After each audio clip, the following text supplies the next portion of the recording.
আমাদের মতোই অল্প বয়সী ছেলেদের জিভ বেরিয়ে যাচ্ছে, আর আপনারা বয়স্ক ভক্তেরা কত কষ্ট করে বসে আছে। আসলে এটা আপনাদের গুণ নয়, এটা এই মাটির গুণ। মাটি, এই মাটিতে এসেছিলেন আমার প্রেমের অবতরী শ্রী গৌরাঙ্গ, এই নদিয়া জেলা। আপনাদের সবাইয়ের চরণে আমার কোটি কোটি প্রণাম রইল।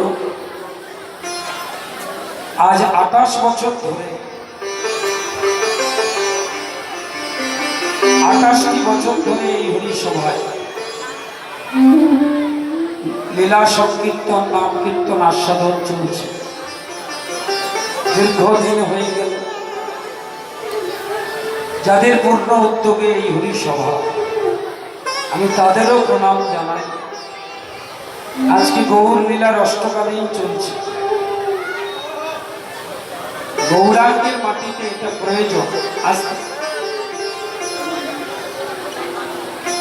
গৌরাঙ্গের মাটিতে এটা দরকার।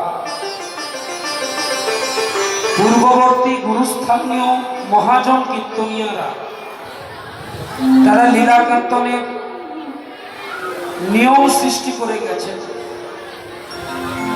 Rules and resolution. Rules and resolution কি? যে কৃষ্ণ লীলা পরিবেশনের পূর্বে গৌর চন্দ্রিকা করতে হবে, সে বড় করে হোক আর ছোট করে। কেন বললো? আগে গৌর, তারপরে কৃষ্ণ। তাই যদি বৃন্দাবনে যেতে হয়, আপনারা যদিও অনুরাগী ভক্ত, তবু বলি, মনে করুন এই গরমে ছুটি পড়েছে, কি ইচ্ছা হলো বৃন্দাবনে যাবে, যান, তাতে দুঃখ নেই, অবশ্যই যাবেন প্রয়োজন। কিন্তু বৃন্দাবনে যাবার আগে যদি নবদ্বীপে না যেয়ে থাকেন, তবে একটু ঘুরে তবে যাবেন। কারণ নিতাই গৌরের কৃপা না পাওয়া পর্যন্ত রাধা কৃষ্ণের কৃপা পাওয়া যাবে না। তাই কৃষ্ণ লীলার আগে গৌর লীলা। আজকে সারা দিন রাত গৌর কথা, কাল থেকে অষ্টকালীন শুরু হবে। আর কেন জানি না, এই কমিটি দাদা ভাইরা, গৌর লীলা বহু রয়েছে, তার মধ্যে আমার মনে হয় সবচেয়ে কঠিনতম আলোচনা হচ্ছে আজকে যেটা হয়। তবে আপনাদের দেশে বানানটা একটু গন্ডগোল করা হয়, সব আসরে দেখেছি। একটা হরিসভায় যদি ঠিক করে, তাহলে বোধহয় সব হরিসভায় ঠিক হবে। রয়াকার হর্ষই রামানন্দ, রাই রামানন্দ নয়, এটা ঠিক করে নেবে না। রয় আকার অন্তস্থ জ, রায় রামানন্দ। রায়টা হলো টাইটেল, যেমন কেশব কাশ্মীর, কাশ্মীরটা কিন্তু টাইটেল নয়। এইভাবে এই যে রামানন্দের আগে রায় দেওয়া হয়েছে, এই রায়টা কিন্তু তার টাইটেল, রায়, রাই নয়, ঠিক করে নেবে। রায় রামানন্দের সঙ্গে মহাপ্রভুর সাধ্য সাধন তত্ত্ব আলোচনা। আমরা তো চলতে জানি না, বলতে জানি না, করতে জানি না, ধরতে জানি না, চারটে জিনিস জানি না। আমরা সংসারবদ্ধ মানুষ, আস্তে আস্তে আমরা চলতে জানি না। কোথায় রাস্তা চলি ভালো, বাজারে যাই ভালো, শ্বশুর বাড়ি যাওয়ার রাস্তা মুখস্থ, পিসির বাড়ি যাওয়ার রাস্তা। কিন্তু ভক্তি জগতে গৌর গোবিন্দ চরণে যাওয়ার যে রাস্তা, সেই রাস্তায় আমরা চলতে জানি। আমরা বলতে জানি না। বলতে মানে এই যে হরিনাম কেমন করে বললে তবে হরি কৃপা পাওয়া যায়, কৃষ্ণ কৃপা পাওয়া যায়, সেই নিয়ম এবং শৃঙ্খলা আমরা জানি না। হ্যাঁ, আমরা জানি না, আমরা বলতে জানি, আমরা করতে জানি না। কি করা? গৌর গোবিন্দ সেবা করা, গৌর গোবিন্দের চরণ সেবা করা কি করে করতে হবে? আস্তে গৌর গোবিন্দের সেবা পূজা। বাজার থেকে ফল কিনে নিয়ে এলাম, মিষ্টি কিনে নিয়ে এলাম,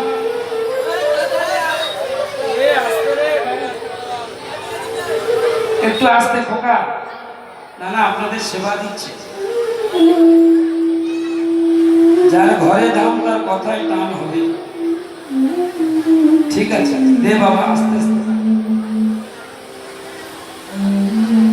গৌর গোবিন্দের সেবা কই গো সূর্য, আমি আজকে একটু গৌরাঙ্গের ডালা দেওয়া, একটু ফল টল নিয়ে এসো তো, কতটা নিয়ে এলো, ভালো করে কাটলো। বাগানে গেল, ফুল তুলে নিয়ে এলো, তুলসী পাতা নিয়ে এলো, দুর্বা নিয়ে এলো, চন্দন ঘষলো, তুলসী পাতায় মাখালো, নারায়ণকে দিল, ডালা দিয়ে দিল, শাক বাজিয়ে দিল, ঘন্টা ব্যাস। হ্যাঁ, ঘেমে নেই, মন্দির থেকে আসছি। কি করে আসছো? এই পুজো করে আসছি, পুজো করে। কিন্তু অনেক নিয়ম আছে। ডালা দিলেন গৌর গোবিন্দ চরণে, যে তুলসী পাতাটা আপনি তুলতে গেছেন, ওই তুলসী পাতা চয়ন করাই অনেকে জানে না।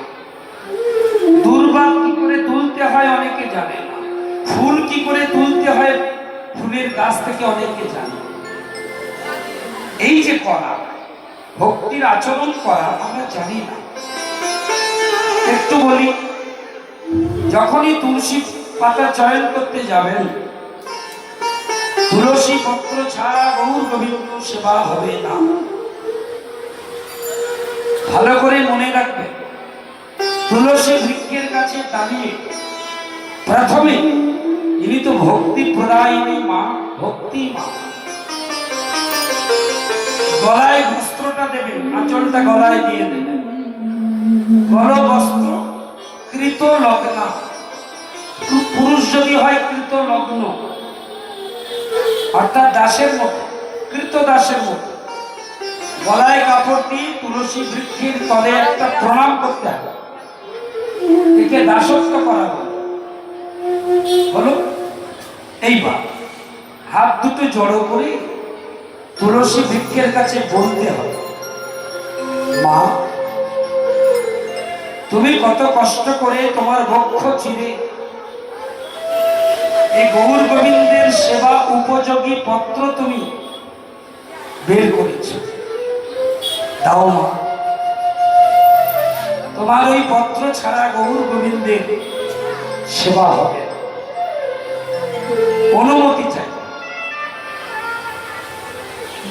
অনুমতি। দুর্বাও তাই একই নিয়ম। পুষ্প বৃক্ষের পুষ্প তোলার সময়, ফুল তোলার, ওই জন্য বাজার থেকে যে ফুলটা আমরা নিয়ে আসি, অন্তত একটা হলো আপনার নিজের হাতে ফুল তুলতে হবে।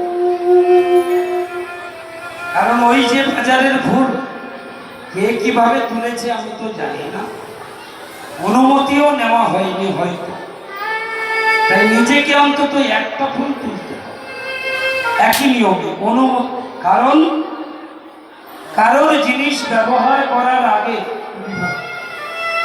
তার অনুমতির প্রয়োজন, আর অনুমতি না নিয়ে যদি ব্যবহার করা হয় তাকে কি বলে বাবা?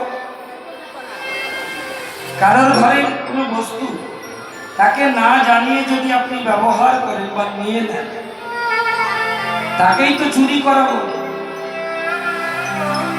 তাই চুরি করলে হবে, আদেশ নিতে হবে, একেই বলে করা। তাহলে আমরা বলতে জানি না, চলতে জানি না, করতে জানি না। আস্তে আর একটা বাকি আছে, আমরা ধরতে জানি কি ভগবত চরণ, কি করে নামকে ধরতে হয়, কি করে নামীকে ধরতে হয় আমরা জানি না। তাই যারা বলেছে, যারা চলেছে, যারা করেছে, যারা ধরেছে, তাদের আশ্রয় করতে হয়। সেই জন্যে এই ভক্ত ভগবানের মহামিলন কথা আমরা শুনি, আমরা গৌর কথা শুনি। আর এই গৌর কথা শুনবার আগে আমরা নিত্যানন্দের চরণ আগে একটু আপনাদের এই নদিয়া জেলায় গৌরাঙ্গ এসেছিলেন, কিন্তু নিত্যানন্দের জন্মস্থান কোন জেলায় জানেন কি? বীরভূমের কোন জায়গা? হ্যাঁ, এখন এক চক্রা নেই, আগে নাম ছিল এক চক্রা, এখন সেটা বীরচন্দ্রপুর হয়ে গেছে। নিত্যানন্দের জ্যেষ্ঠ পুত্রের নাম।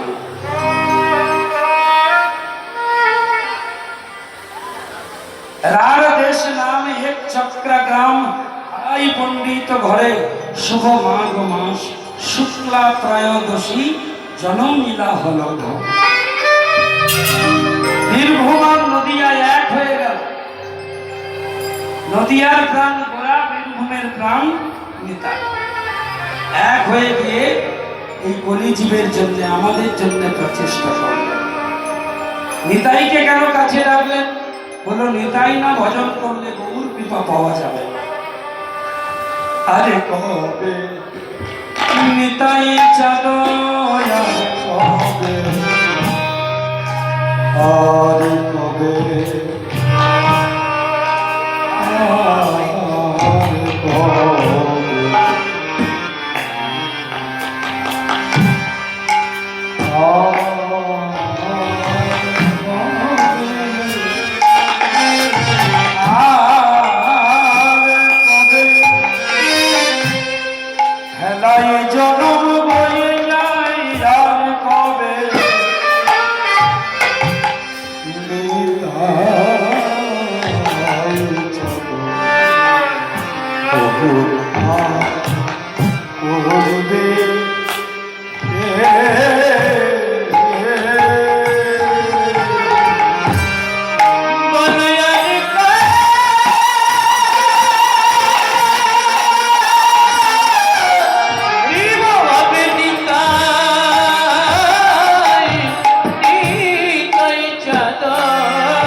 বিষয়, এই বিষয়, এই বিষয় বাসনা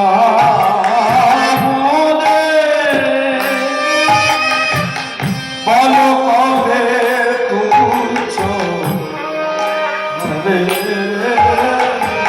এই বিষয়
বলো বলো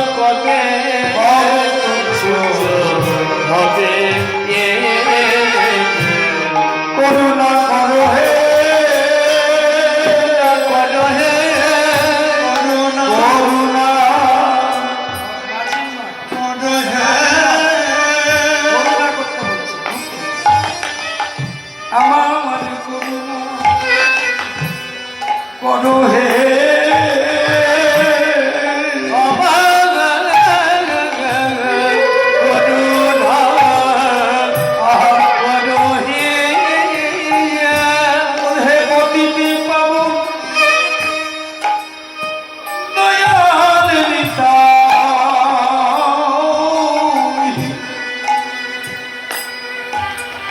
আমার করুণা করো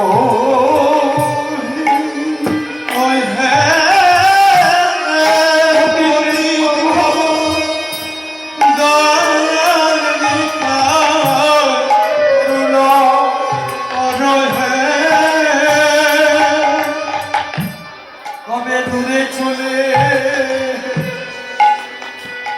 যাবে গো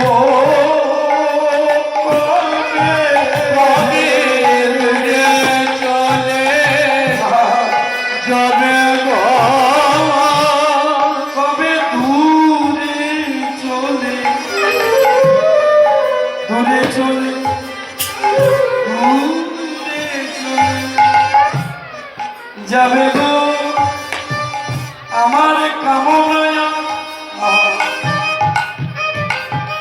আমার কামনা বাসনা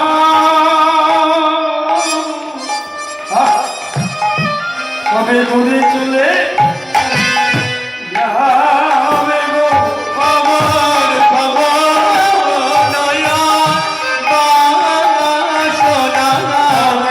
দূরে চলে যাবে গো আমার কামনা বাসনা দূরে চলে যাবে গো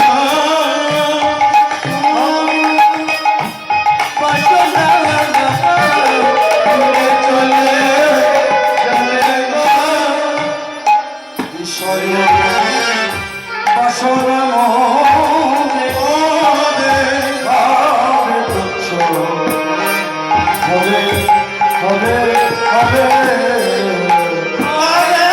তুচ্ছ হবে।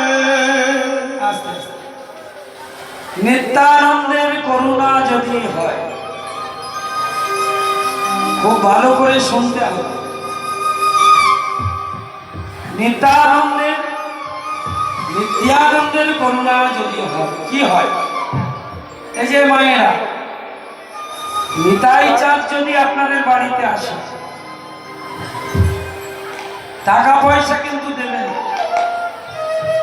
এই মেয়ের বিয়ে হচ্ছে না বিয়ে লাগিয়ে দেবেন না, আপনার দুতলা বাড়িটা পাঁচতলা করে চাইলেও দেবে না। কারণ এক একটা দোকানে যেমন এক একটা জিনিস পাওয়া যাবে, মিষ্টির দোকানে গিয়ে সেখানে শাখা চুরি চাইলে তো পাবেন না নাকি? তাহলে এক একটা দোকানে একটা একটা জিনিস থাকে। নিত্যানন্দের কাছে কি আছে সেটা জানতে হবে। যেমন লক্ষ্মী মায়ের কাছে থাকে অর্থ, সরস্বতী মায়ের কাছে থাকে বিদ্যা জ্ঞান, ঠিক তেমন নিত্যানন্দের ভান্ডারে কি আছে এটা জানতে বলছে। তার ভান্ডারে একটা ব্রাশ আছে, ব্রাশ বোঝেন? ব্রাশ আছে। যখনই আমরা নিত্যানন্দের কাছে যাব সঙ্গে সঙ্গে তিনি ওই ব্রাশটা দিয়ে পরিষ্কার করে। কি পরিষ্কার বলল? আমাদের এই হৃদয়ের মধ্যে, এটা তো আয়না, এটা আয়নাতে আয়নাতে যেমন কাদা লেপা থাকলে, মাটি থাকলে, ময়লা থাকলে সেই আয়নায় মুখ দেখা যায় না, তেমন হৃদয় রূপী আয়না চিত্ত দর্পণ, তাতে যদি ময়লা থাকে, অজ্ঞানের ময়লা, কামনার ময়লা, বাসনার ময়লা, ময়লা তো বিভিন্ন কোয়ালিটি আছে, ময়লার বিভিন্ন ক্লাসিফিকেশন আছে, শ্রেণী আছে। সব ময়লা নিত্যানন্দের করুণার গ্রাস দিয়ে পরিষ্কার, কামনা পরিষ্কার, বাসনা পরিষ্কার, অনাচার পরিষ্কার, ব্যভিচার পরিষ্কার, উৎপীড়ন পরিষ্কার, পারস্পরিকতা পরিষ্কার, হিংসা পরিষ্কার, লালসা পরিষ্কার, সব পরিষ্কার করে দেয় নিত্যানন্দের করুণার গ্রাস। আর যদি পরিষ্কার হয় তাহলে কি হবে বলে, তখন আর তোমায় বৃন্দাবনে ছুটে যাওয়ার দরকার হবে। বিষয় ছাড়িয়া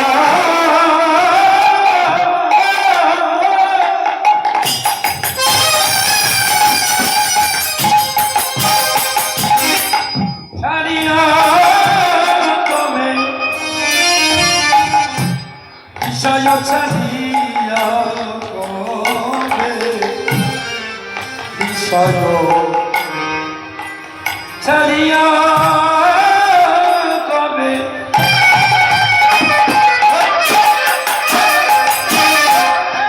শুদ্ধ বিশুদ্ধ পরিশুদ্ধ সত্য হবে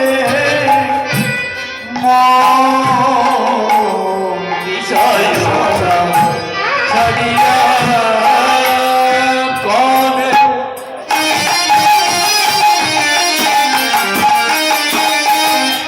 শুদ্ধ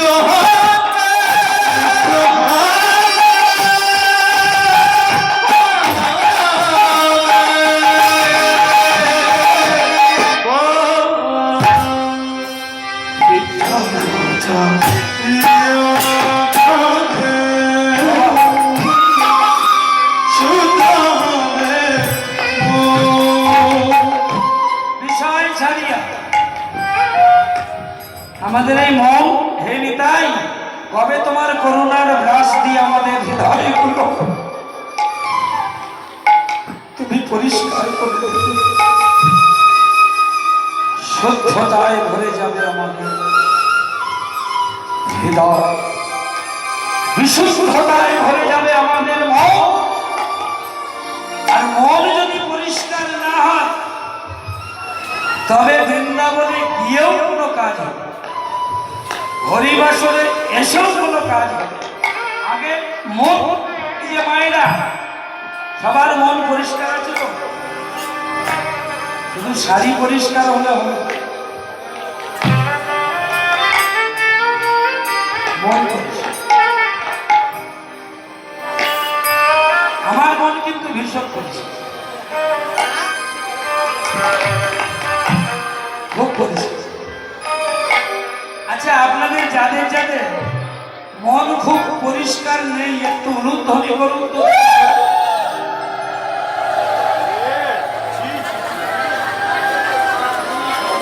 ওনার ময়লা একটু বেশি আছে, এখনো চালাচ্ছে। যাদের ময়লা বললাম, যাদের মন পরিষ্কার নেই, একটু অনুধ্বনি করুন। নেইটা শুনতে পাই না, না, সবার মন পরিষ্কার বললে হবে। আমি বিশ্বাস করব, মন পরিষ্কার না হলে এত গরমে হরি সবাই আসতে পারে? যাদের নেই তারা কোনোদিন আসবে না। আবার অনেকে আসবে কিন্তু বসবে, আবার অনেকে বসবে না, দাঁড়িয়ে থাকবে, কিন্তু এপারে একবার আর ওপারে একবার। অনেকের হাঁটুর গন্ডগোল থাকে, মালাই চাকরি, বসতে কষ্ট, দাঁড়ান কিন্তু এক জায়গায় দাঁড়িয়ে থাকতে হবে, একবার পূর্বে, একবার পশ্চিমে, উত্তরে, দক্ষিণে। আমার যেমন মালাই চাকরির গন্ডগোল, একবারও 4 ঘন্টায় দেখবেন না আমি বসেছি, ওই যে উঠেছি আর বসতে পারবো না, মালাই চাকরির গন্ডগোল। শুদ্ধ হবে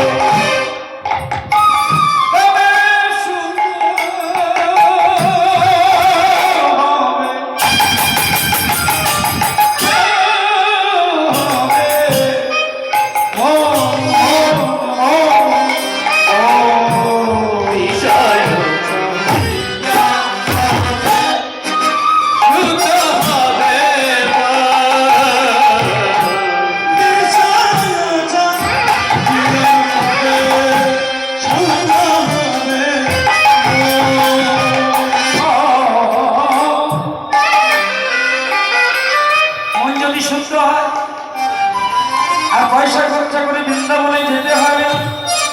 চোখটা বন্ধ করলে তোমার হৃদয় মন্দিরে তুমি গোবিন্দের দর্শন করবে।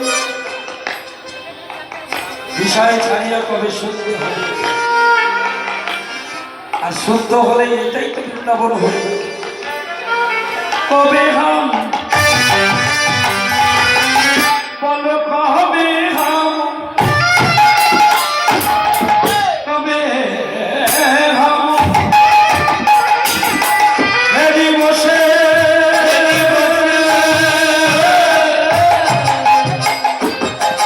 এই হৃদয় মন্দিরে মধুর বৃন্দাবন।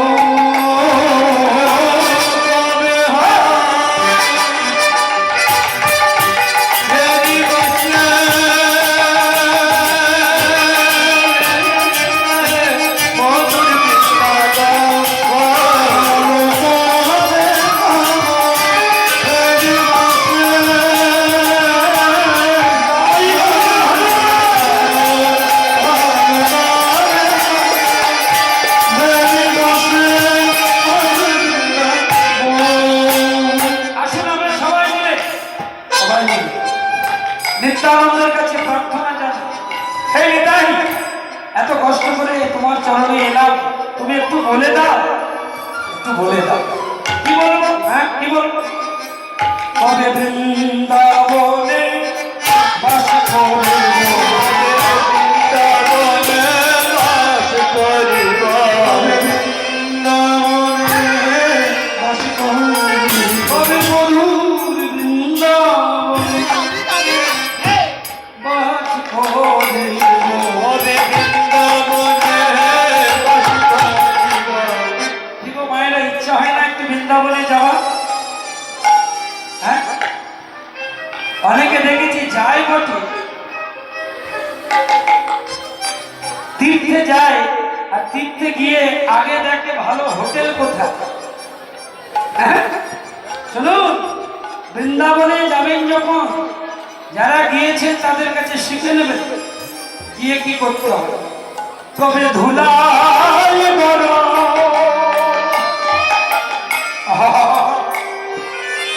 ব্রজে ধুলাই বড় গড়ি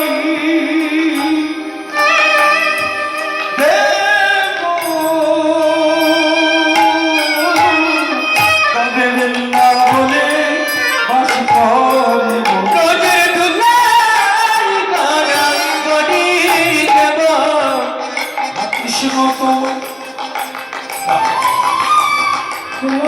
বলে দোলাই গড়ি দেব কৃষ্ণ তোমার বলা বলে দোলাই গড়ি দেব সে দুটি নয়ন চলে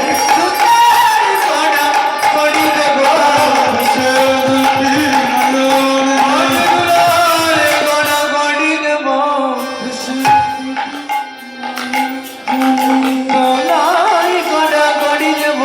কৃষ্ণ কৃপা পাবো মজুরাই গড়া গড়ি দেব কৃপা পাবো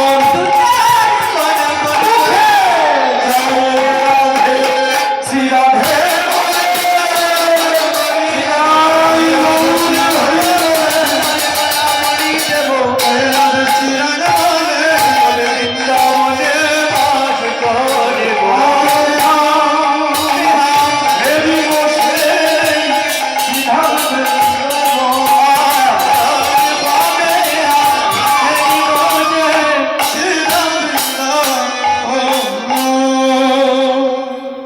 বৃন্দাবনের রহস্য।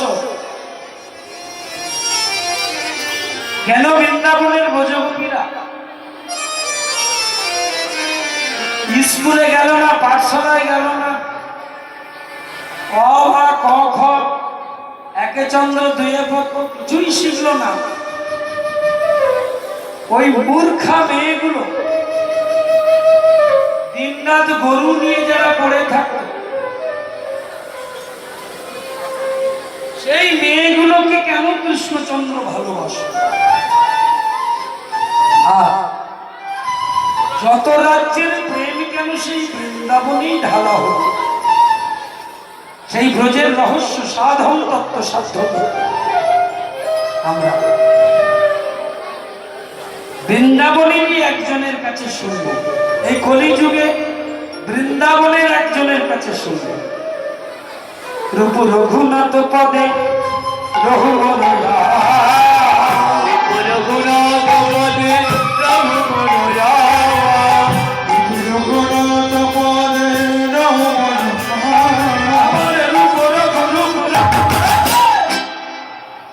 রঘুনাথ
রায় রামানন্দ মিলন। এই রস আস্বাদনের জন্য সবাই মিলে একবার আমার সঙ্গে নিত্যানন্দের জয়ের ধ্বনি করতে হবে। গৌরাঙ্গের কথা শুনতে গেলে নিত্যানন্দের নামে জয় ধ্বনি। কি গো মায়েরা, একটু জয় দেবেন কেমন? বলুন সবাই, নিতাই চাঁদ কি। বাবা এত আসতে হলে হয় না, জোরে না। অবধূত শিবান নিতাই চাঁদ কি। এই দেখো কি সুন্দর বাড়ছে, দেখছে। আশ্রয় তত্ত্ব শিবান নিত্যানন্দ কি। আপনারা নদিয়ার মানুষ, আপনাদের কাছে আমরা শিখবো কলকাতার লোক জয়কারে বল। সব কিছু শেখার আছে। এই চন্দন কেমন দিতে হয়, মালা কেমন করাতে হয়, সব আপনাদের কাছে শিখবো। নদিয়ার মানুষ কেমন সবাই মানে জয় দেবে। আচ্ছা, নিত্যানন্দের নামে জয় কেন দেওয়া হয় জানেন? বলে হিড়িকে দেয়, হিড়িক নয়, এর তত্ত্ব আছে। আমি যখন খুব ছোট ছিলাম, তবে তখনও একটু মোটামুটি বুঝি, মনে পড়ে একটু। আমার ঠাকুমা এই সেদিন মরল, 106-এ মরেছে। পার্সোনাল লাইফ তার 106 বছর। ওটাই দেখছিলাম, আপনারা জানেন। চাঁদের কপালে চাঁদ টিল দিয়ে, মানে কোলে যেটা আছে একটা চাঁদ, আকাশে যেটা একটা চাঁদ। যে কালো হোক, ফর্সা হোক, পেট বড় হোক আর চোখ ছোট হোক, আপনজনের কাছে আপনজন চাঁদের মতোই হয়। দেখেন না কত আমার সোনা, আমার চাঁদ, বাচ্চাদেরকে আমরা আদর করি, সে যেমন তেমন ছেলে। তাহলে চাঁদ আমার ছেলে আকাশে, চাঁদের কপালে চাঁদ টি দিয়ে যায়। এই টি যাতে দেয় তার জন্য একটু লোভ দেখানো হয়। মাছ মারলে মুড়ো দেব, তারপরে ওই ধান ভাঙলে কুড়ো দেব, তারপরে মরা গায়ে না, মরা কালো গায়ের দুধ দেব, চাঁদের কপালে চাঁদ টি দিয়ে যায়। মানে চাঁদ আমাদের কে হলো? আয় আয় চাঁদ। শিব আমাদের কে হয়? শিব ঠাকুর। কি বলে জল ঢালেন? বিশ্বমশাই বলে না মামা বলে? কি বলে? বাবা। হ্যাঁ, বাবা বুড়ো শিব। আচ্ছা, শিব ঠাকুর যদি আমার বাবা হয়, আমার ছেলের কে হবে? দাদু হবে। কিন্তু সে হতচ্ছাড়া, চৈত্রের শেষে আমার বাড়িতে শিব পুজো হয়, সেও দেখি বলে বোম বলে জয় বাবা ভোলা। আমি এত করে বললুম, আমি বাবা বলি রে, তুই ঠাকুর দাদা বলে না, সবার বাবা, ইন্টারন্যাশনাল ফাদার। দুর্গা, কালী, লক্ষ্মী, সরস্বতীও সবার মা।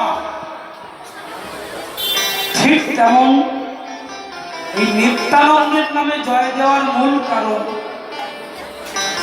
কীর্তন রস আস্বাদন করতে গেলে গুরু কৃপা দরকার। কিন্তু সবাই তো আর দীক্ষা শিক্ষা নেননি, এমনও অনেক আছে যারা দীক্ষা নেয়নি, যারা শিক্ষা নেয়নি, তাদের গুরু হয়নি। কিন্তু গুরু কৃপা না হলে কীর্তন শোনা যাবে না। তাই চৈতন্য দর্শন বলল, তোমরা যখন কীর্তন শুনবে, শিবের বাবাকে, আচ্ছা ঠিক আছে, আচ্ছা ঠিক আছে, শিবের বাবাকে শেষ পর্যন্ত যারা থাকবে তাদের প্রশ্নের লিস্ট করুন আপনারা। পালা শেষ হলে এক এক করে দাদাগিরির প্রশ্ন আপনারা করবেন। আমাকে সময় দেবেন, আমি বলবো, নিশ্চয়ই বলবো। শিবের বাবা বলতে পারবো, সে জন্মেছে, তার বাপ নেই, আছে, স্টকে আছে, পরে বলছি। তাহলে শিব যেমন সবার বাবা, দুর্গা, কালী, লক্ষ্মী যেমন সবার মা, চাঁদ যেমন সবার বাবা, ঠিক তেমন আমাদের সবাইয়ের গুরু হলো জগৎ গুরু শ্রীপাদ নিত্যানন্দ প্রভু। সবাই মিলে বলবেন নিতাই চাঁদ কি। কৃষ্ণ হরে কৃষ্ণ, কৃষ্ণ কৃষ্ণ হরে হরে, হরে রাম হরে রাম, রাম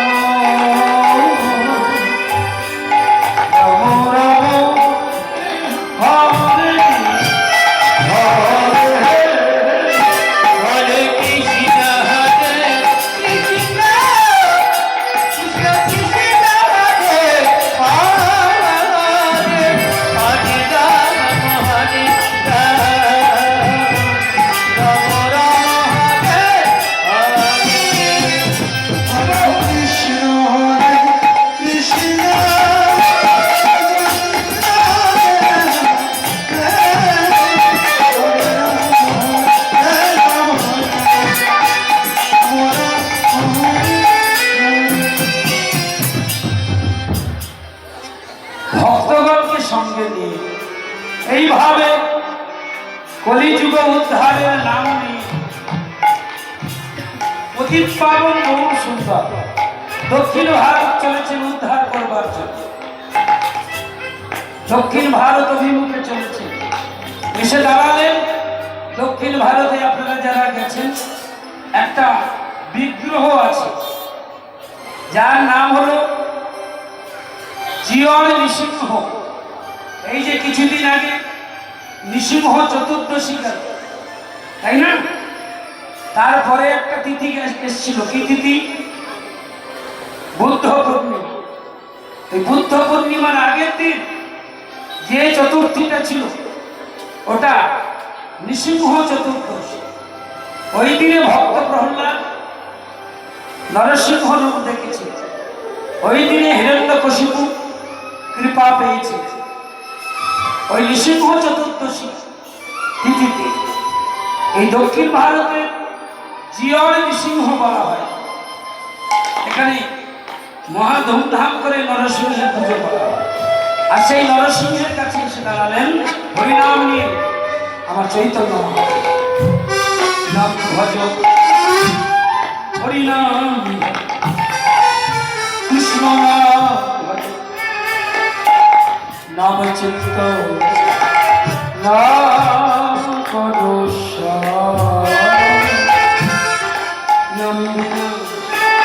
বলে যে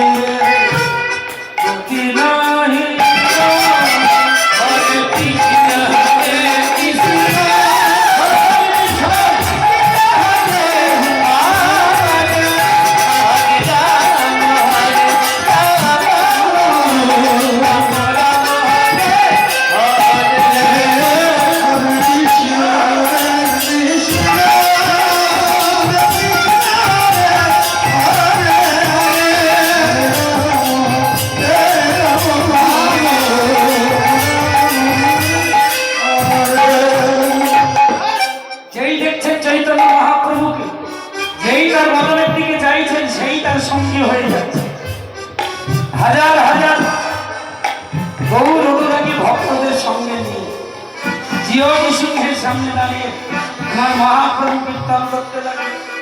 আর জীবকে ডেকে ডেকে বললে যেই নাম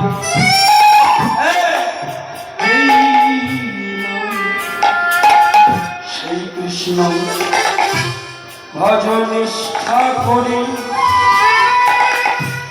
নামেরও সহিত আছেন আপনি শ্রী হরি।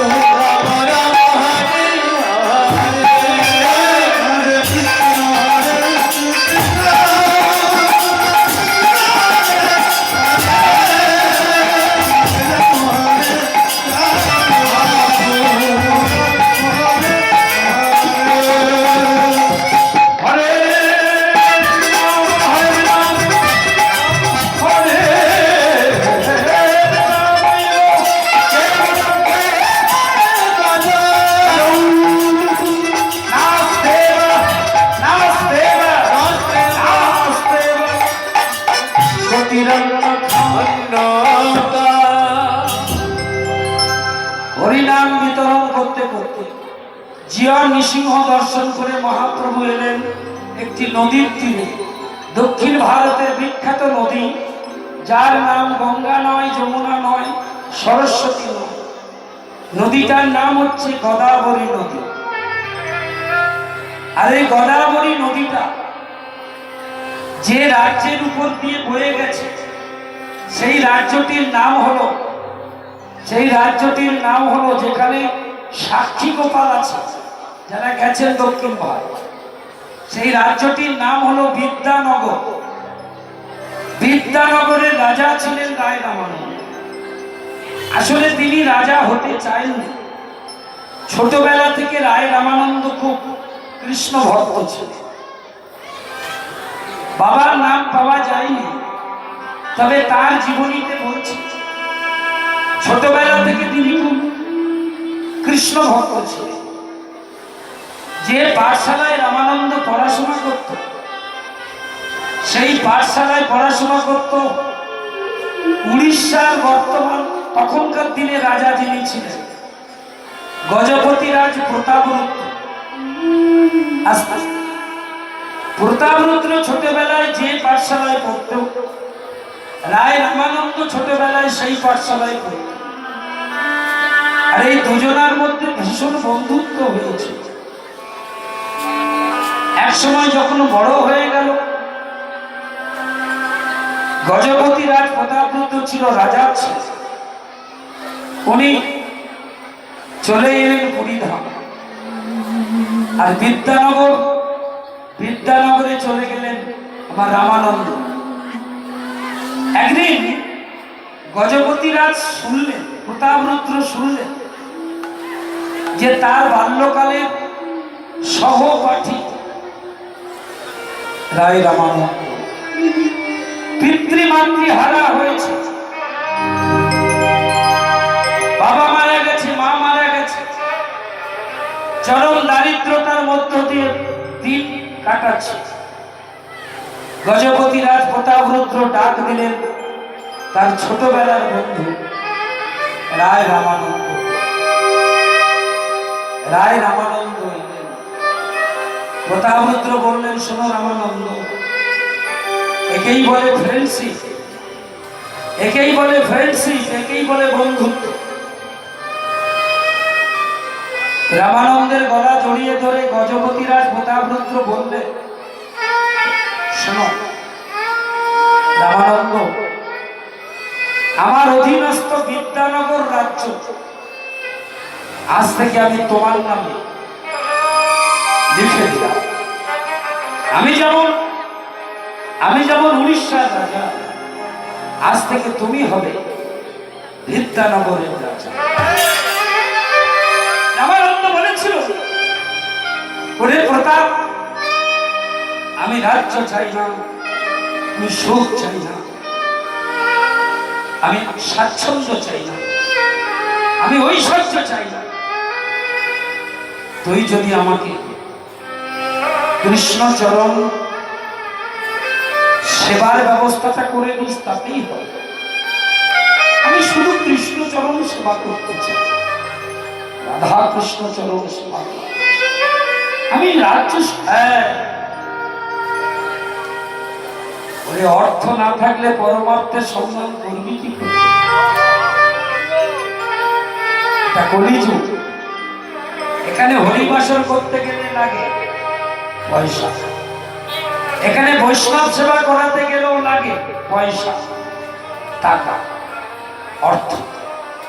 তবে সেই অর্থটা কিভাবে সৎ পথে দিতে হয় সেটা ভক্ত ছাড়া কেউ জানে। আরে তুই রাজা হবি তো কি, ঘুরে থাকবি রাজপ্রসাদ, কিন্তু তোর অন্তরে যদি কৃষ্ণ ভক্তি থাকে তাহলেই তো হলো। রাজ্য সুখের কাছে ভক্তি কেন তুই মিটিয়ে দিবি? তোর ভক্তি নিয়েই তুই থাকবি। আর রাজ্যের রাজা যদি হয় কৃষ্ণ ভক্ত, তবে সেই রাজ্যের প্রজারা চির সুখী হয়। চিন্তা করিস না। আমি বলছি, বিদ্যানগরের রাজা হলে তোর কৃষ্ণ ভক্তিতে ভাটা পড়বে না, কোনদিন ভাটা পড়বে না। বলল, তাহলে শোন প্রতাপ, প্রতিদিন আমি গোদাবরী নদীর জলে স্নান করে তবে কৃষ্ণ পূজা করব, আর কৃষ্ণ পূজা সাঙ্গ হলে তবে আমি রাজকার্য পরিচালনা করব। তার আগে কিন্তু আমি রাজকার্য পরিচালনা করব। ভজবন কৃষ্ণ। চলুন দেখি রায় রামানন্দ কি করছে। গজপতি রাজ প্রতাপরুদ্রের প্রিয় বন্ধু, বিদ্যানগরের মহান রাজা প্রতাপরুদ্র আজকে যাবেন গোদাবরীতে স্নান করবার জন্য। ঢাক বাজছে, ঢোল বাজছে, কাঁসর বাজছে, ঘন্টা বাজছে, সোনার পালকি। এই যে সোনার পালকিতে বসেছেন, সারা গায়ে সোনার অলংকার। কিন্তু সোনার অলংকার থাকলে কি হবে? তার গায়ে আছে অলংকার, কিন্তু মুখে আছে কৃষ্ণ। গোপাল কৃষ্ণ কৃষ্ণ কৃষ্ণ বলো মুখে,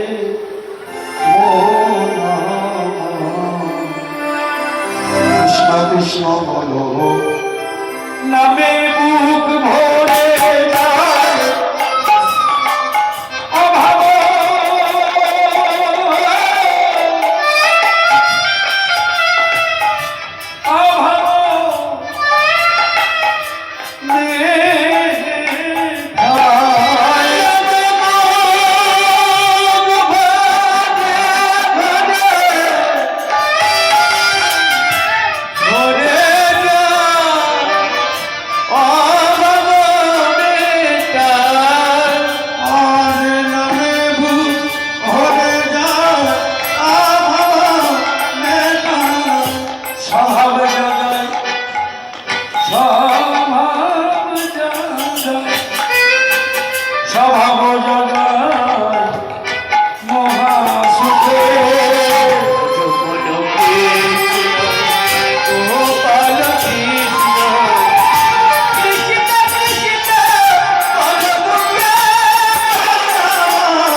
মহারাজ কি আচ্ছা শয়নে স্বপনে নিদ্রায় জাগরণে আপনার মতো এমন রাজা যার পোশাকারে সোনা দানা মণিমাণিক্য, যার সারা গায়ে সোনার অলঙ্কার, মণিমুক্ত খচিত অলঙ্কার, যার পালকিটা সোনার তৈরি, সে সবসময় হরিনাম কেন করে?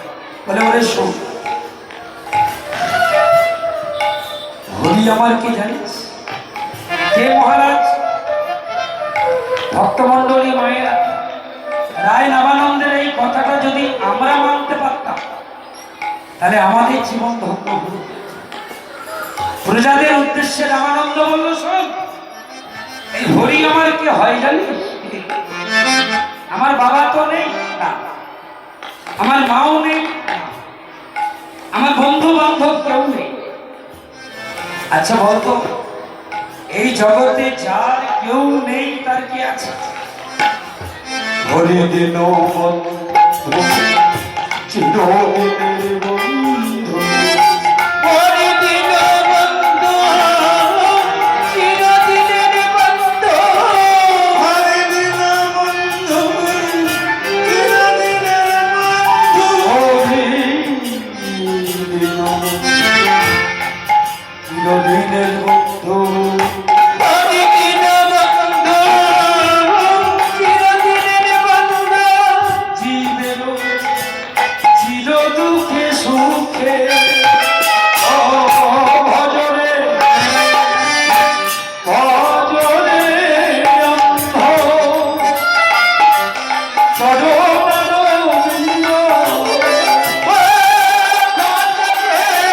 অন্ধ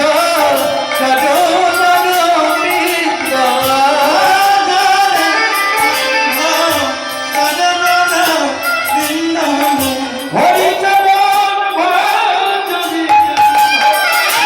ভজরে চরণারবিন্দ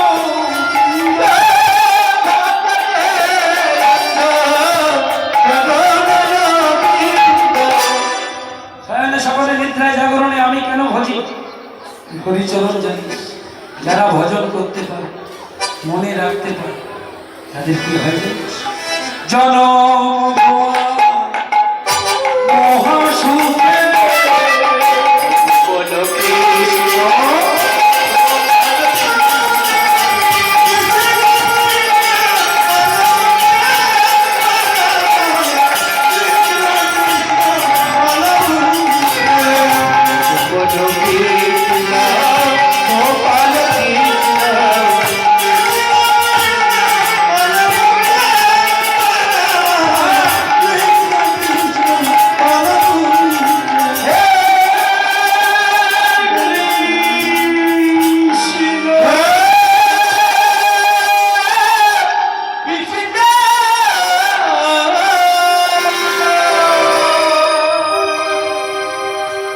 গোদাবরী নদীর জলে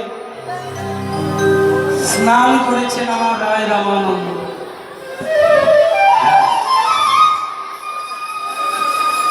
রায় রামানন্দ স্নান করেছেন, হেন কালে আইল কথা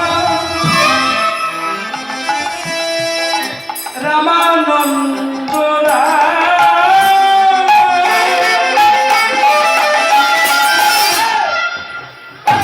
গোদাবরী নদীর তীরে যেখানে আমার মহাপ্রভু বৃক্ষতলে বসে আছেন, ভক্তগণের সঙ্গে করে হরিনাম সমাপ্ত করে যে বৃক্ষতলে বসে আছেন চৈতন্য মহাপ্রভু, হেন কালে আইল কথা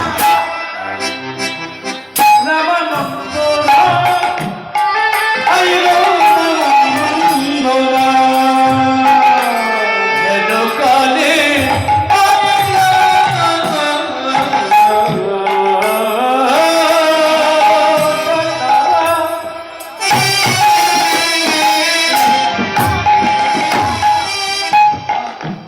রামানন্দ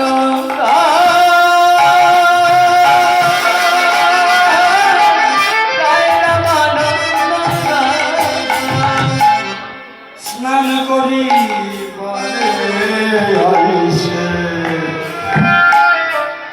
বাজে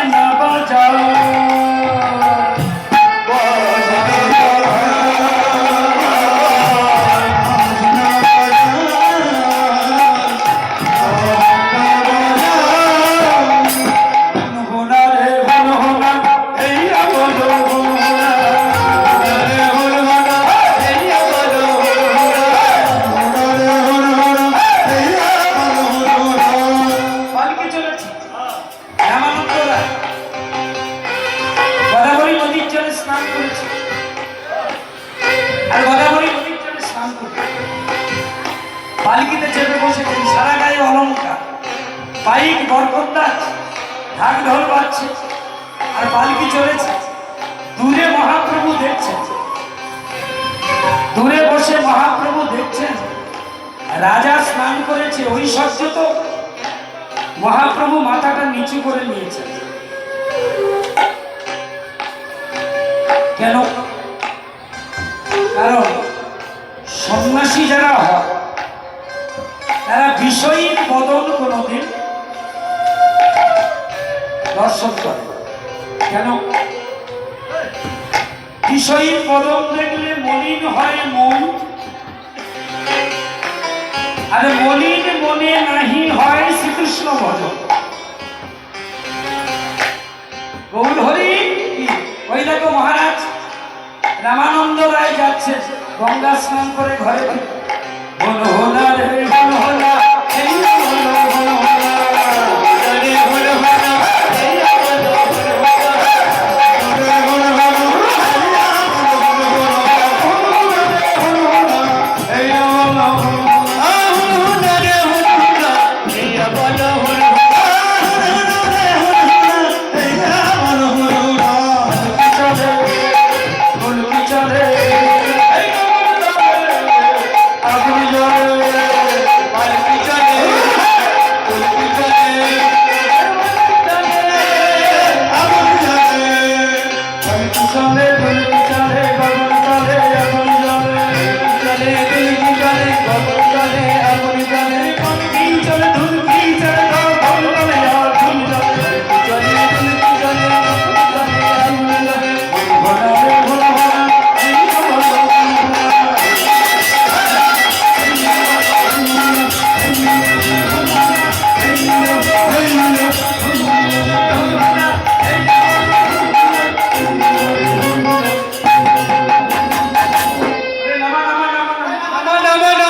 পালকি বাহকেরা মনে করল মহারাজ তো স্নান করে উঠে কারোর মুখ দেখে না।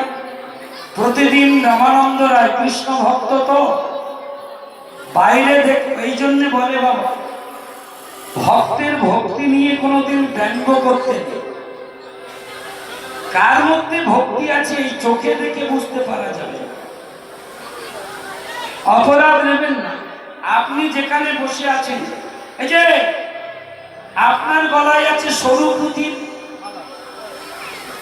তুলসী মালা, আর আপনার পিছনে দেখবেন আরেকজন ভদ্রলোক বসে আছেন, তার গলায় মোটা পুঁতির তুলসী।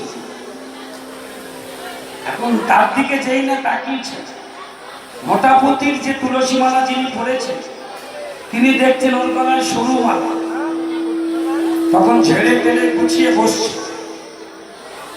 তিনি জিজ্ঞাসা করছি যে আপনি আমার থেকে এমন করছেন কেন? বলে বুঝলে না কি, তোমার সরু মালা আমার মোটা মালা। এটা অন্য কিছু নয়, এটা মালার জ্বালা। হ্যাঁ হ্যাঁ, তো এই মালা দেখে বিচার করা যাবে না কে বড় ভক্ত আর কে ছোট। ঐশ্বর্যের মধ্যে থাকলেও তার মধ্যে কৃষ্ণ প্রেম থাকতে পারে, এটা এই মানুষ চক্ষে কোনোদিন বিচার করা যাবে না। রামানন্দ রায়কে দেখেছি, জমিদার রামানন্দ রায়, আহা রাজা রামানন্দ রায় কোনোদিন স্নান করে উঠে পালকির বাইরে কারোর মুখ দেখেনি, একেবারে শটান ওই রাধা গোবিন্দের যুগল পুজো, তারপরে অন্যের মুখ দেখে। আজকে কি হলো, পালকিটা ওই বটবৃক্ষের তলায়, যেখানে অসংখ্য শিষ্য নিয়ে, আহা শিষ্য নয় অসংখ্য ভক্ত নিয়ে আমার গৌর হয়ে বসে আছে, ওই গাছের অনতি দূরে রামানন্দ রায় বলল, এই পালকিটা না।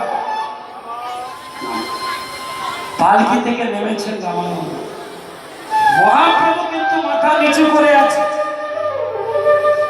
কারণটা আমি আগে বলেছি, রামানন্দ রায় রাজা রামানন্দ, তাই রাজা রামানন্দের মুখ তিনি দেখবেন না, মাথা নিচু করে। সঙ্গের ভক্তেরা বলছে, প্রভু যা কোনোদিন হয়নি আজকে হয়েছে। কি আপনি একটু মুখটা তুলুন। না না না, তুলুন। যতক্ষণ ওই ঢাক ঢোলের আওয়াজ আমি শুনবো, যতক্ষণ না রাজা স্নান করে ঘরে যাবে, আমি মাথা তুলব। প্রভু, অঘটন ঘটে গেছে প্রভু, অঘটন। হ্যাঁ, অঘটন। কি ঘটেছে প্রভু? কোনোদিন আমরা দেখিনি রায় রামানন্দ গোদাবরী স্নান করে পালকি থেকে কোথাও নেমেছেন, আজকে নেমেছেন। হ্যাঁ, আজ ওই দেখো প্রভু, পালকি থেকে নেমে তত্তর করে তো এই গাছের দিকে আসছে প্রভু, আপনার দিকে আসছে। মহাপ্রভু বললেন, যে আমার কাছে আসতে চাইবে আমি তাকে তো বারণ করতে পারি, আমি তার মুখ দেখব, আমি বিষয়ের কাছে যাব, কিন্তু বিষয় যদি আমার কাছে আসে, আমি সন্ন্যাসী, আমার সংকোচ করলে হবে। আসতে দাও, আসতে দাও। প্রণাম। রায় রামানন্দ বললেন, প্রণাম হে সন্ন্যাসী, আপনি আমার প্রণাম গ্রহণ করুন। তার কণ্ঠস্বরটা শুনে মহাপ্রভু চমকে উঠলেন। এই কণ্ঠস্বর যে আমার বহুদিনের চেনা, কে এসেছে আমার কাছে? কে? আমি কি তাকে চিনি? হ্যাঁ হ্যাঁ, এই তো সেই মধুর কণ্ঠে মধুর ডাক, এই সম্বোধন। এ তো আমার এই জন্মের নয়, এ তো আমার পূর্ব জন্মের সত্য। অনিচ্ছা থাকলেও শ্রী চৈতন্য মহাপ্রভু আস্তে আস্তে বদনটা তুললেন।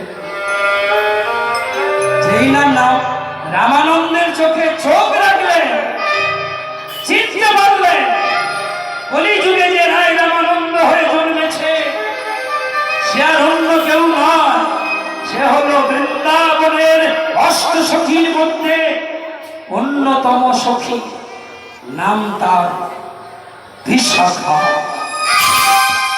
বলোকে বলোকে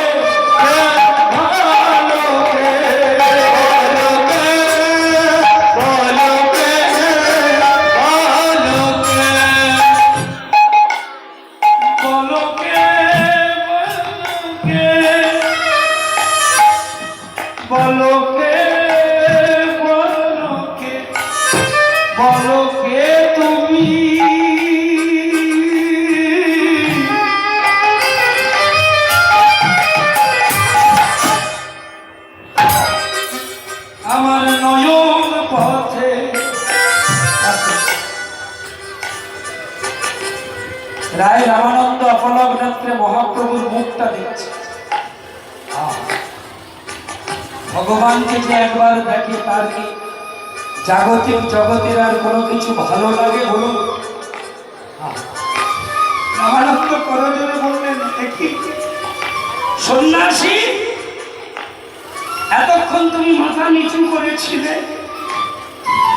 আমি তোমার সন্ন্যাস বেশ দেখে আমি প্রণাম করতে এলাম, কিন্তু আমাকে দেখে তুমি কাঁদছ কেন? মহাপ্রভু ভাবছে, রামানন্দ, তুমি যে আমার বৃন্দাবনের বিশাখা, এটা আমি তোমার কাছে বলবো কেমন? রামানন্দ মহাপ্রভুর চরণটা ধরেছে। আমার বলতে হবে, আমার বলতে হবে, তুমি কে? আমি যেন তোমায় চিনতে পারছি। বলো কে?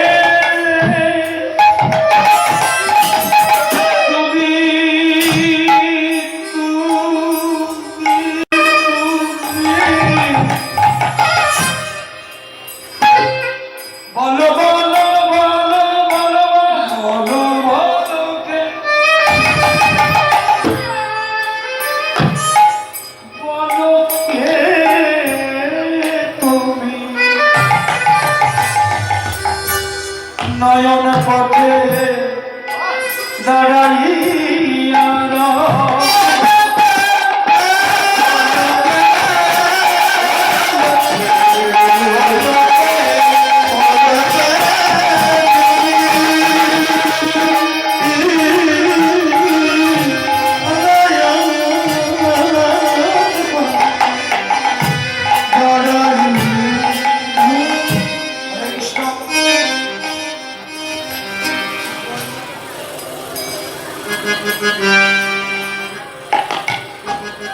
জানি তাই জয় গৌ আমার পরে কীর্তন পরিবেশন করবেন, অবগত আছেন তবু বলে দিই। স্বনামধন্য কীর্তনিয়া রায় দাসী তিনি কীর্তন পরিবেশন করবেন, এক। আর 2 নম্বর আর একটা কথা আছে, একটু পরে বলব। বলো কে বলো কে বলো কে বলো কে তুমি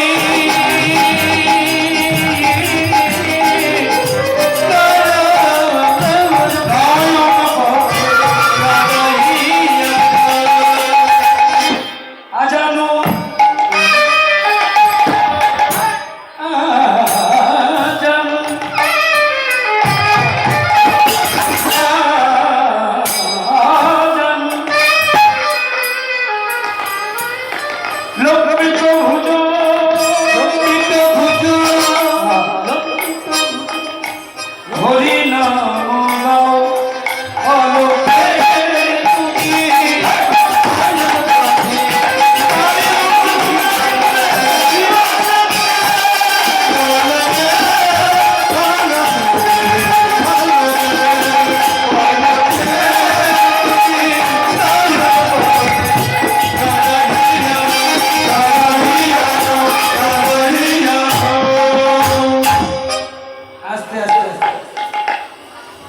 তুমি তাহলে রামানন্দ রায়? হ্যাঁ সন্ন্যাসী, আমি রামানন্দ রায়। কিন্তু তুমি কি? তোমাকে দেখে কেন এত চেনা চেনা লাগে? রামানন্দ, এই দক্ষিণ দেশে এসেছি আমি, অনেক কারণ আছে, অনেক কারণ। বাসুদেব উদ্ধার, জীবন নৃসিংহ দর্শন, গোদাবরী দর্শন, দক্ষিণ দেশ উদ্ধার, এগুলি আমার কারণ। কিন্তু এছাড়া আমার মূল উদ্দেশ্য হচ্ছে রামানন্দ তোমাকে দর্শন করা। কারণ আমি পুরী ধামে গজপতিরাজ প্রতাপরুদ্রের কাছে তোমার কথা শুনেছি, আর আরেকজনের কাছে তোমার নাম শুনেছি, সে হলো উড়িষ্যার প্রতাপরুদ্রের গুরুদেব কাশী মিশ্র এবং কাশী মিশ্রের পরম বন্ধু সার্বভৌম ভট্টাচার্য, যিনি পুরী ধামের রাজপণ্ডিত, গজপতিরাজ প্রতাপরুদ্রের রাজপণ্ডিত। তিনি বলেছেন, পণ্ডিত মানুষ, তিনি বলেছেন কৃষ্ণ কথা, সাধ্য সাধন কথা, সাধনার মার্গের কথা যদি জানতে হয়, হে চৈতন্য, দক্ষিণ ভারতে তুমি রামানন্দের কাছে যাও। কিন্তু প্রভু, তুমি আমার কাছে এসেছো, তবে বৃক্ষের তলায় কেন? আমি তো এই রাজ্যের রাজা, বৃক্ষের নিচে কেন? চলো আমার সঙ্গে রাজপ্রাসাদে। মহাপ্রভু বললেন, রামানন্দ, রাজপ্রাসাদে গেলেই শুধু হবে না, এই বৃক্ষের তলায় আমি আছি কেন জানো? তুমি জানো না এই গাছ আমি কত ভালোবাসি। এই যে মায়েরা বাজারে শ্রীকৃষ্ণের যত ছবি বা পিকচার কিনতে পাবেন, আপনারা একটা জিনিস লক্ষ্য করবেন, রাধা কৃষ্ণের যত ছবি বাজারে পান, একটাও ছবিতে দেখবেন না তিনি নন্দরাজার ছেলে ছিল, তিনি দ্বারকার রাজা ছিল, কিন্তু তিনি কোনোদিন একটা পাকা বাড়ির ছাদে বসে বাঁশি বাজাচ্ছে এটা দেখবেন না। দেখেছেন কোনোদিন যে ভগবান একটা ভালো বাড়ির সামনে বসে আছে, ভালো বাড়ির ছাদে বসে আরাম কেদারায় পা দুলিয়ে দুলিয়ে বাঁশি বাজাচ্ছে? দেখেছেন না। দুটো জায়গায় তার অবস্থান, তত্ত্বটা বুঝে নিতে হবে। কৃষ্ণচন্দ্র দু জায়গায় থাকে, একটা হলো গাছের ডালে বসে থাকে, কিংবা কদম গাছের তলে। গাছটা কিন্তু থাকতে হবে, কেন বলুন তো? ভারত সরকার বলছে গাছ লাগাও, গাছ লাগাও, গাছ লাগাও। বৃক্ষই হলো আমাদের জীবন।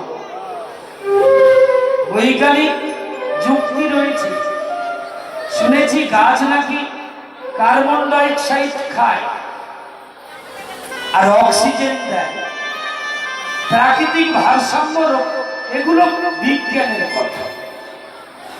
কিন্তু শাস্ত্র বলছে বৃক্ষই হলো ভগবান। একটা পূজা করতে আসতে দুর্গা পূজা, লক্ষ্মী পূজা, কালী পূজা, সরস্বতী, যেই পূজা আপনি কতগুলো গাছ আপনার লাগে দেখুন। এই হরিবাসরেও আছে, কলা গাছ লাগবে, আম গাছ লাগবে, আমসর লাগবে, বটবৃক্ষের পল্লব লাগবে, তুলসী বৃক্ষ লাগবে, দুর্বা, কতগুলো গাছ একটা পূজায় লাগে দেখুন। আসলে বিগ্রহ পূজা না বৃক্ষ পূজা বোঝা বড় মুশকিল। বৃক্ষ পূজা হয়, কারণ বৃক্ষই হচ্ছে ভগবান। রামানন্দ এই গাছের নিচে বসেছি কেন জানো?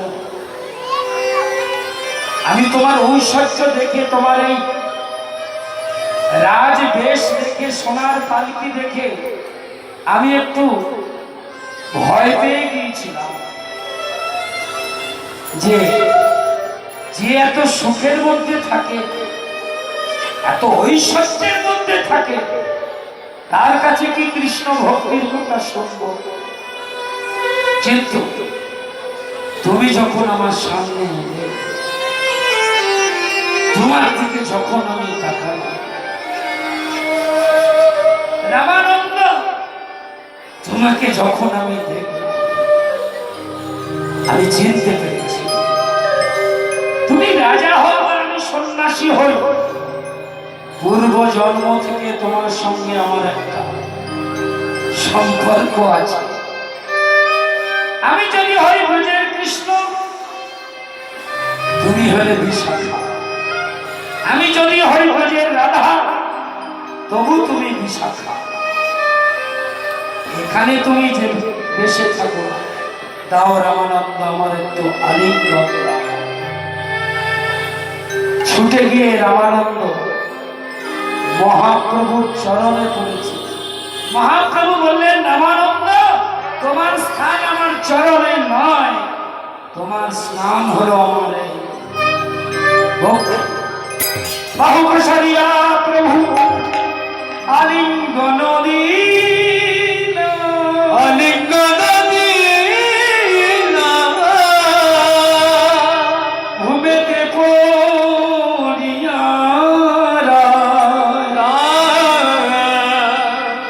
কাঁদিতে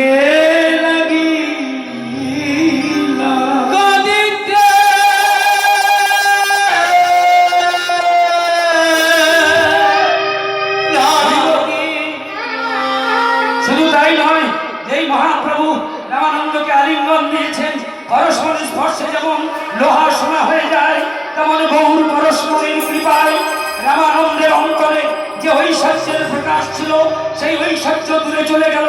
নিজ নিজ অঙ্গে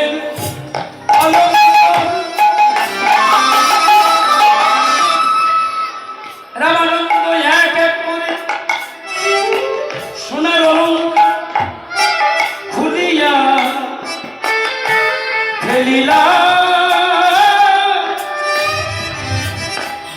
ছুড়ে দিলা নিজ অঙ্গে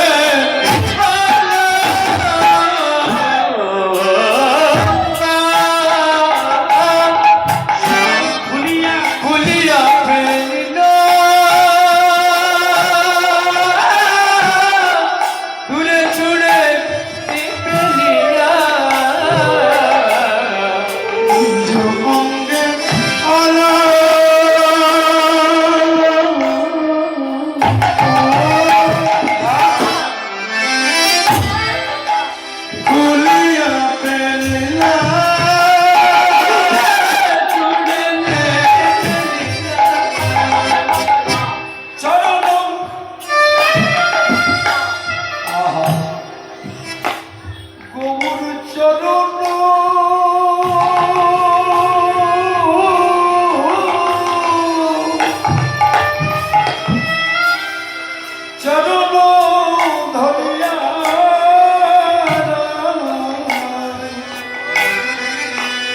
কাঁদিতে কাঁদিতে না বলে এইবার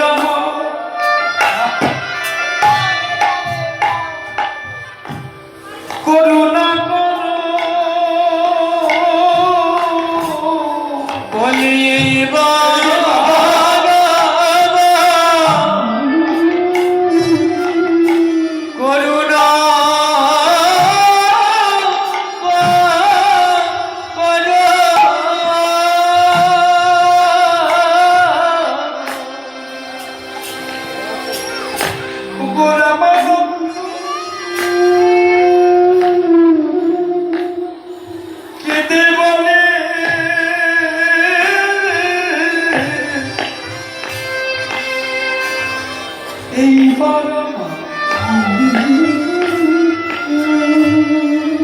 গায়ের অলঙ্কার গুলো সব খুলে ফেলে দিয়েছে। কি ভক্তি! আমাদের ব্যাংকে যদি 2 লাখ টাকা থাকে বাবা, মাটিতে পা পড়ে না। 5 লাখ 10 লাখ টাকা থাকলে কি অহংকার!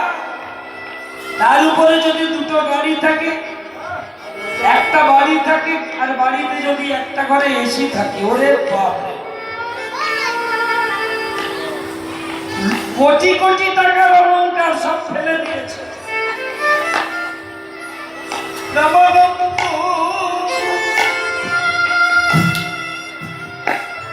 কেঁদে বলে এইবার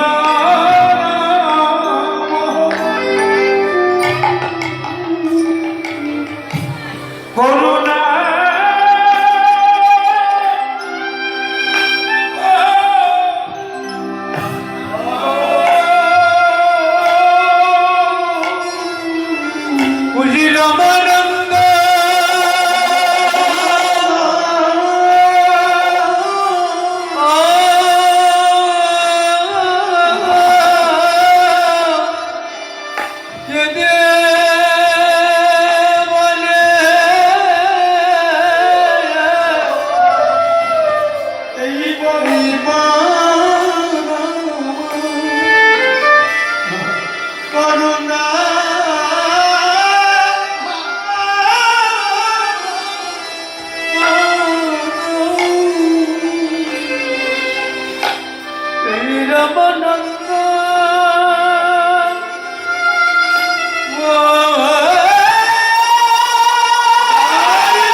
তুমি আমার কাছে এসে অহংকার না করে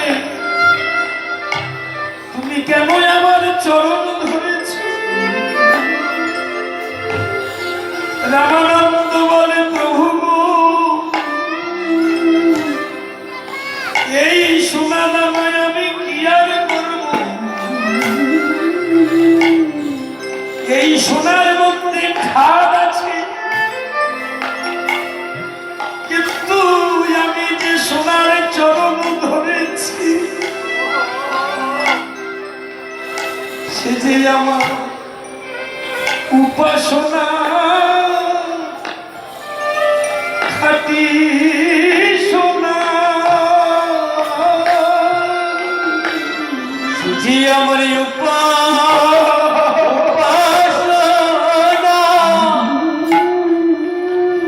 খাটি সোনা, সে যে উপাসনা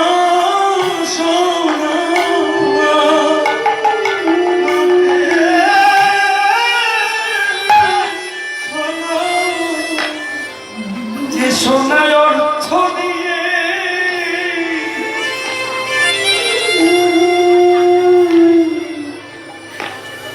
কেনা যায় না।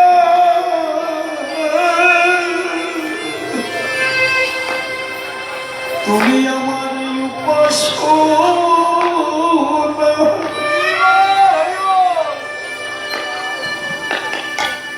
গৌর কাঁচা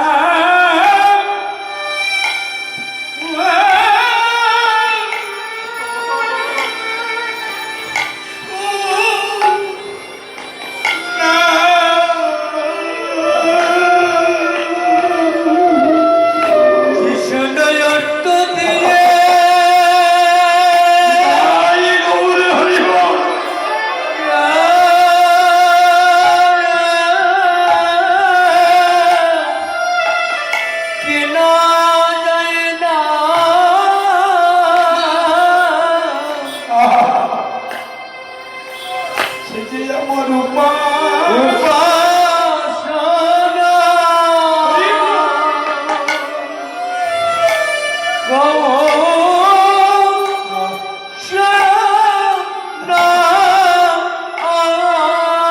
সেই সোনা পাবো বলে আমি নয়ন জল সার করেছি,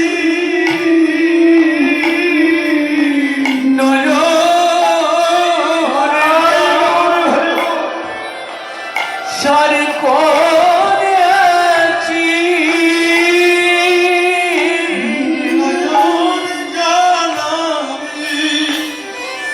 সারি করেছি, সে যে নয়ন যা সারি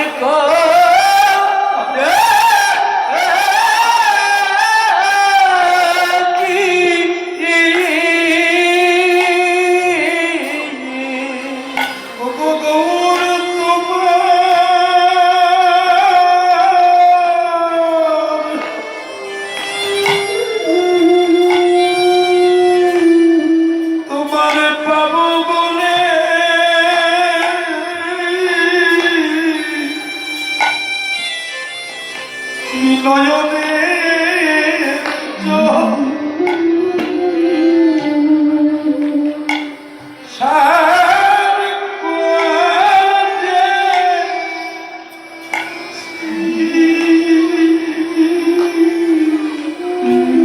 গৌরী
আর কি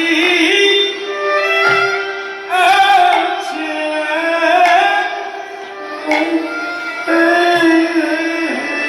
জয় আছে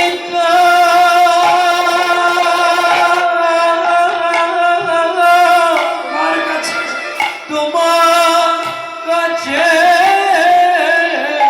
আমার নয়ন যার ছায়া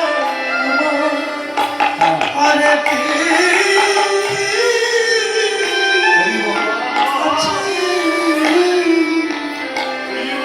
মহাপ্রভু বলে গোড়ায় তুমি ফিরে যাও বৈদিক ব্রাহ্মণ ঘরে আমার সন্ধ্যাবেলায় সেবায় আছে